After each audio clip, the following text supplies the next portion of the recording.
It always takes exactly 3 seconds for your life to fall apart. I counted. 1. The conference room door slams open. 2. 12 heads snap toward our CEO's red face. 3. His finger jabs straight at me as he says those words I'll never forget. It's always the quiet ones. My cheeks burned as every colleague at that table turned to stare. 24 eyes piercing me like needles, faces transformed from friendly to suspicious in a heartbeat. That's when I knew. Being good at your job means nothing when someone powerful needs a scapegoat. I'm Margot Levine, 33, and before I go further with what happened that day at Helix Dynamics, please like this video, subscribe, and tell me in the comments where you're watching from. I still can't believe I'm sharing this story, but every time I tell it, I feel a little more of the weight lift off my chest. 4 years at the company, 4 years of arriving first and leaving last, 4 years of thank you, Margot, and what would we do without you, Margot? And in 3 seconds, I became the office pariah. Our CEO, Richard Blackwell, everyone called him Rick except me because I couldn't stomach the familiarity, stood at the head of the conference table that Thursday morning, veins throbbing at his temples. Behind him, a projection screen displayed a spreadsheet with a glaring red number, $2,367,412. Someone in this room is stealing from my company, he said, his voice dropping to that dangerous quiet that powerful men use when they're about to destroy someone. We have a discrepancy of over $2 million, and I want answers. Now. The 12 of us sat frozen. There was Devin from marketing with his perpetually loosened tie, Amara from client relations who'd just returned from maternity leave, Terrence, our tech guy who rarely spoke but fixed everything, Lucia, our office manager who knew everyone's secrets, and the others, all of us part of the special projects division that handled our most sensitive client accounts. You should know that I was the financial compliance specialist, the one responsible for making sure every dollar was accounted for, every transaction above board. The irony wasn't lost on anyone. Financial irregularities have been occurring for 8 months, Richard continued, pacing now. Clever, almost undetectable, but my external auditors found the pattern. My stomach twisted. 8 months ago was exactly when Richard had personally moved me to this team, saying he needed someone with your attention to detail. Now I understood why. He slammed a folder on the table. $2.3 million, siphoned through dozens of microtransactions, all approved within this room. His eyes locked on mine, by someone who thought they were smarter than me. I felt a drop of sweat slide down my spine as he approached my chair. Margot, here is our numbers person. Always quiet, always watching, always documenting. He practically spat the last word. It's always the quiet ones who think they won't get caught. My mouth opened, but nothing came out. I had spent my life being the reliable one, the careful one, the one who triple-checked her work. Now here I was, being painted as a thief in front of the colleagues I'd broken my back to support. Sir, I finally managed, my voice embarrassingly small. There must be some mistake. His laugh was cold. Oh, I don't make mistakes, Ms. Levine. But apparently you do. I've already contacted the authorities. They'll be here within the hour. The room spun. Police? This couldn't be happening. Check her computer, someone whispered. Dominic, our team lead who'd always seemed to resent my close work with Richard. Already done, Richard said. Found plenty. That's when I realized they'd planned this. This wasn't a discovery. It was an execution. You know that moment when fear transforms into something else? When your body fills with this strange calm because you've hit rock bottom and suddenly you can see everything clearly? That's where I was. My hand stopped shaking as I reached for my phone. Sir, I said, my voice steadier than I'd expected. You might want to see this. Richard sneered. A confession? How thoughtful. Not exactly. I pulled up the secure folder I'd been maintaining for 10 months. Since before I'd even joined this team. I handed him my phone, screen open to a video. His face changed as he watched, confusion, then disbelief, then something that looked like fear. You see, 10 months ago, I'd noticed something odd in our company's transaction logs. Small discrepancies. Nothing major, but patterns that didn't make sense. I'd taken my concerns to my previous supervisor, who'd brushed me off. So I'd started documenting everything. Screenshots, recordings of meetings, backups of altered files before and after they were changed. Not because I suspected fraud, but because I was tired of having my concerns dismissed. When Richard moved me to the special projects team, I'd continued my documentation out of habit. Detailed, meticulous records of everything I touched, including the 6 separate occasions when Richard himself had asked me to adjust certain client billing records.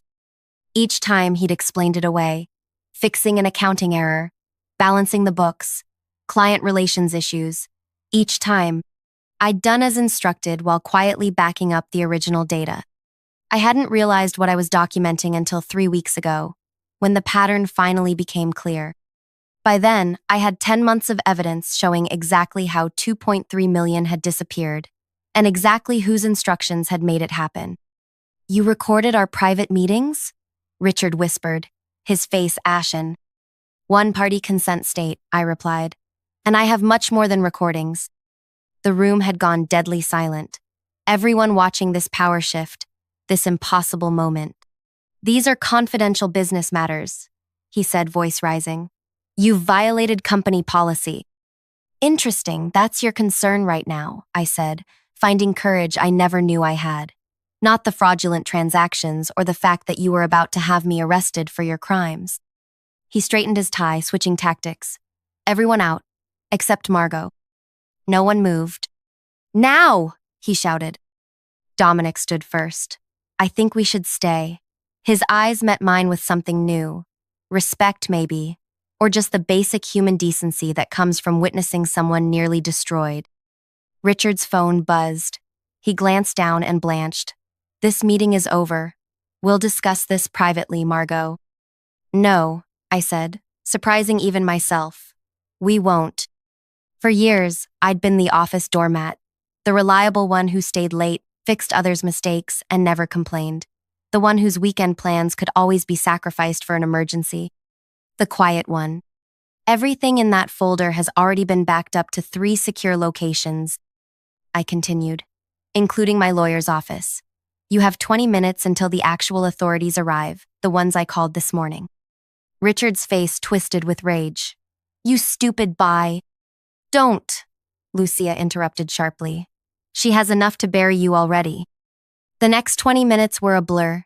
Richard barricaded himself in his office. Security arrived. People whispered in corners.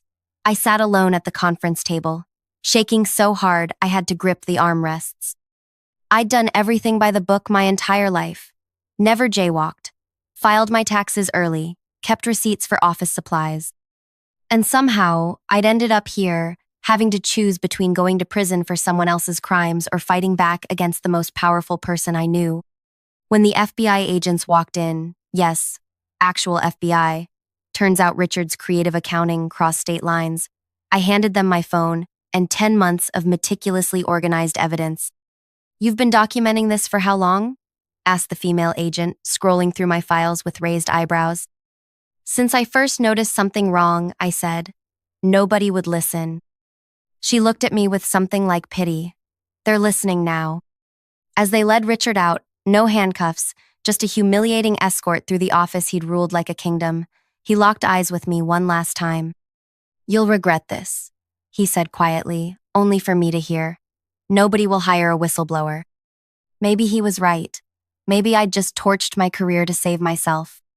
But watching him walk out, I realized I'd spent my entire professional life being afraid, of disappointing people, of not being perfect, of raising concerns, of standing out. I was tired of being afraid. The company imploded over the next few weeks. Auditors swarmed our offices. The board of directors held emergency meetings. A few executives resigned suddenly for personal reasons. The special projects team was disbanded. All of us placed on paid leave while they sorted through the mess. 3 weeks after that meeting, I sat alone in my apartment, surrounded by job listings I was too paralyzed to apply for. Richard's words echoed in my head. Nobody will hire a whistleblower. I'd saved myself from prison, but at what cost? My phone rang, Amara from the team. Have you heard? She asked without preamble. Heard what? The board fired 4 more executives this morning. They're claiming they knew nothing about Richard's scheme. But guess what the investigators found? Emails. Lots of emails. I closed my eyes. So everyone knew. Not everyone, she said, but enough people to make this a much bigger scandal than just Richard. I should have felt vindicated. Instead, I just felt tired. There's something else. Amara continued. The board is looking for internal candidates to help rebuild. People they can trust. A pause. They ask specifically about you, Margot. My laugh was hollow. Me? The whistleblower? The person with integrity, she corrected. The one who did the right thing at enormous personal risk. I didn't know what to say. For years, I'd been invisible, valuable for my work, but never seen as leadership material. Too quiet, too careful, too me. They want to meet tomorrow, Amara said. Just think about it. After we hung up, I sat motionless, staring at the wall. This wasn't the vindication I'd imagined. It wasn't a clean victory or a perfect revenge. It was messy and complicated and terrifying. But maybe that's how real justice works. Not as a lightning bolt, but as a slow rebuilding from the ruins. The next morning, I put on my most professional outfit, the one I reserved for the most important meetings. As I walked into the corporate headquarters, past security guards who nodded at me with new respect, past employees who whispered as I passed, I realized something profound. Richard had been right about one thing. It is always the quiet ones. Because we're watching, we're noticing, we're documenting. And when pushed too far, we finally speak. The boardroom looked different from the other side of the table. Sunlight streamed through floor-to-ceiling windows, illuminating the faces of 7 people who'd never given me a second glance before. Now they watched me with careful attention as I settled into the chair directly opposite Diane Mercer, the board chairwoman. Ms. Levine, she began, her voice crisp and businesslike. I want to start by thanking you for your courage. What you did protected this company from far worse consequences. The words sounded rehearsed, like something her crisis management team had crafted. I nodded politely but said nothing. I'd learned that silence makes powerful people uncomfortable. Let them fill it. We've conducted a thorough investigation, continued Lawrence Chen, the company's lead counsel. The fraud goes back 18 months and involves 7 executives, including Richard. 4 have already resigned. 3 are contesting their termination. My mouth went dry. 7 executives knew? Knew, participated, or deliberately looked the other way, Lawrence clarified. The $2.3 million Richard accused your team of stealing was just what we've found so far.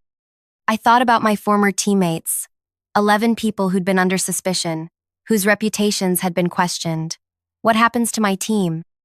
Diane exchanged glances with the others. That's partly why we wanted to speak with you. We're restructuring the company. Several departments will be consolidated, and we need people we can trust to help us rebuild. Here it came. The job offer Amara had mentioned. I braced myself. We'd like you to lead the new financial compliance division, Diane said. You'd report directly to the board, with a substantial salary increase and the authority to build your own team.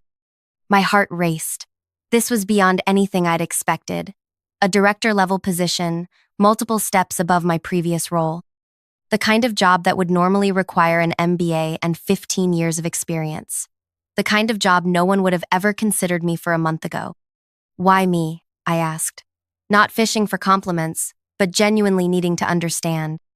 Diane's professionally pleasant expression faltered. Frankly, Ms. Levine, we have a credibility problem. We need someone with unimpeachable integrity. Someone who's proven they'll do the right thing even when it's difficult. Translation, they needed my reputation to save theirs, my whistleblowing as a corporate shield. I'd be their ethics mascot, evidence that the company had cleaned house. And if I say no? I asked. We'd understand completely, Lawrence said smoothly. You'd receive a generous severance package, excellent references. And an NDA, I assume? I interrupted. The momentary silence confirmed it. They'd pay me to go away quietly if that's what I wanted. I looked around the table at these powerful people who suddenly needed something from me. A month ago, I would have taken whatever they offered, grateful for any positive recognition. But that Margot died the day Richard tried to destroy her. I'd like to propose an alternative, I said, surprised by my own steady voice. I'll consider the position, but I have conditions.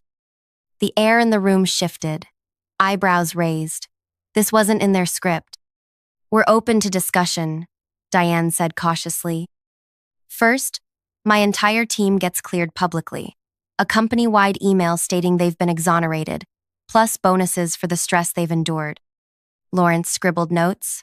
That seems reasonable. Second, I want to interview everyone in the finance department personally. Anyone who stays will report to me, and I need to trust them. More nods around the table. Third, I want Richard's office. That stopped them. Richard's corner office was traditionally reserved for C-suite executives. That's not standard for a director-level position, said Martin from HR, speaking for the first time. I met his gaze steadily. Nothing about this situation is standard. Diane studied me for a long moment, then nodded. Anything else? I took a deep breath. Yes. No NDA.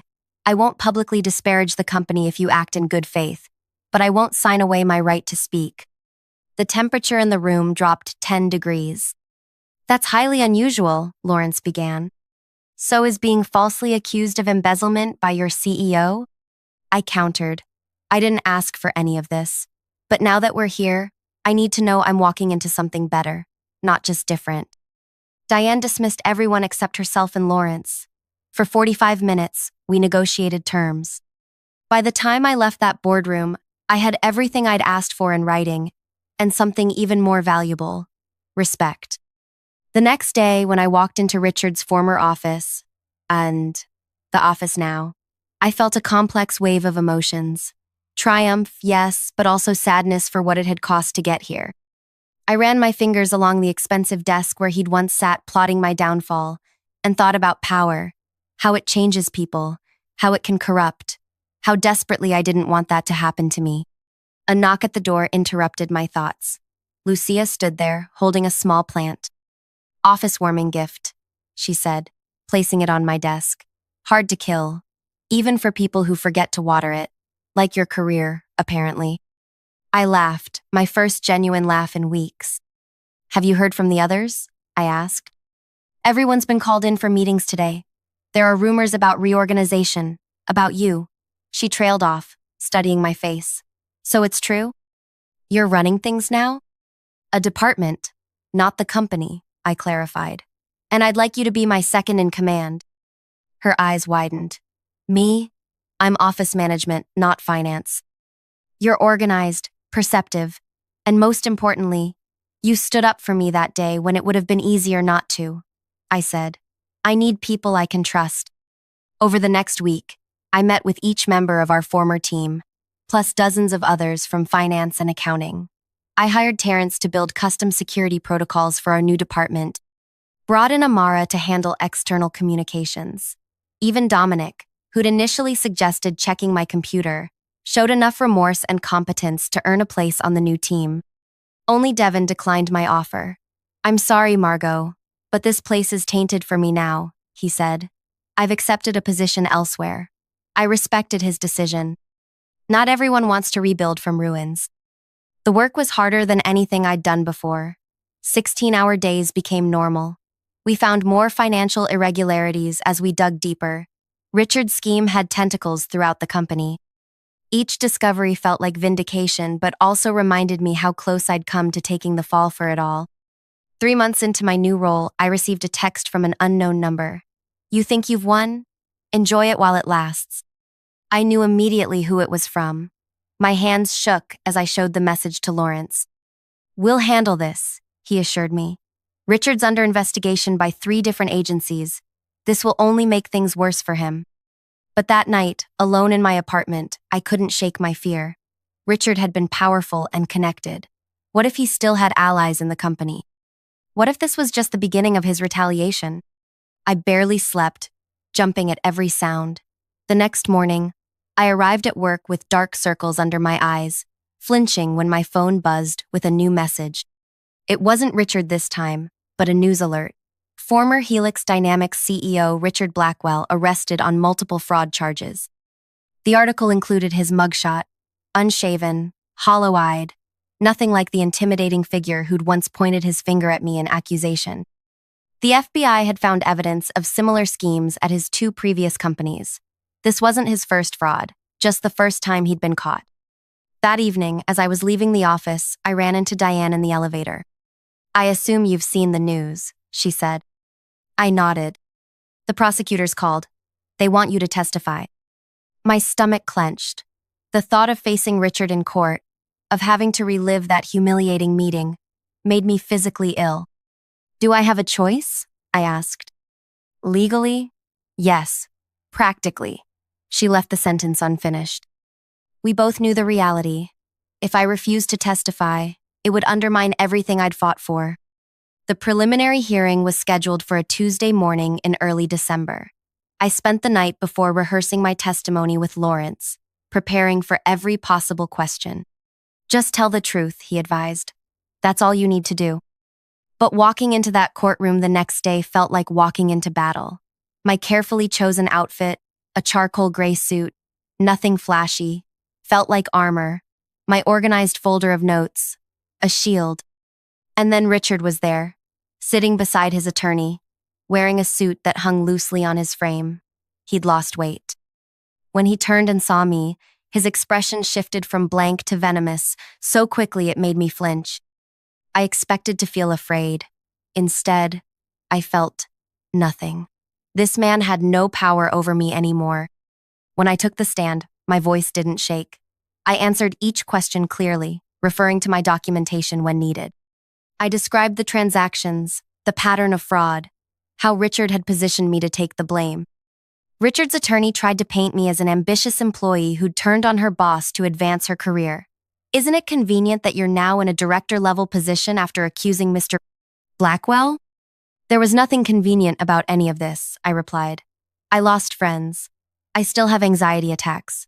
I check my locks 3 times before bed. But I didn't have a choice. It was either speak up or go to prison for something I didn't do." When it was over, I walked past Richard without making eye contact. Outside, reporters waited with cameras and microphones. "Miss Levine, how does it feel to take down your former boss? Will you continue working at Helix Dynamics? Do you consider yourself a hero?" I pushed through them without answering. This wasn't about heroism or revenge. It was about survival. 6 months after that first accusation, Richard pleaded guilty to multiple fraud charges. The details were made public. He'd been siphoning money to cover personal gambling debts, creating elaborate cover-ups, and preparing to flee the country when the scheme began to unravel. He received 8 years in federal prison. The company survived, though changed. We lost clients initially, but gained new ones who appreciated our enhanced transparency measures. The Levine protocols, as they became known internally, set a new standard for financial compliance. My team, my real team, the people who'd been through hell with me, became the most cohesive unit in the company. We were the ones who'd seen the worst and chosen to rebuild anyway. That creates a bond nothing can break. A year to the day after Richard had stormed into that conference room pointing his finger at me, I called my team together. "I want to thank you," I said, looking around at these people who'd become more than colleagues. A year ago, we were nearly destroyed by someone who thought power meant never being questioned. You could have left, found safer jobs. Instead, you stayed to fix what was broken. "We stayed because of you," Lucia said. "You showed us what real leadership looks like." That night, I sat alone in my office, no longer thinking of it as Richard's, and reflected on how completely my life had changed. I'd never wanted power or attention. I just wanted to do my job well and be treated with basic respect. Instead, I'd been thrust into a crucible that burned away my fear of confrontation, my need for approval, my habit of making myself small. What emerged wasn't perfect or fearless, but stronger, more authentic. Richard had been right about one thing. It is always the quiet ones you need to watch. Not because we're plotting against you, but because we see everything. We notice patterns, we keep receipts. And when pushed too far, we don't just speak up, we transform. 2 years later, I was promoted to CFO. The day the announcement went public, I received an envelope with no return address. Inside was a newspaper clipping about my promotion and a single line written in familiar handwriting. "Congratulations, you won."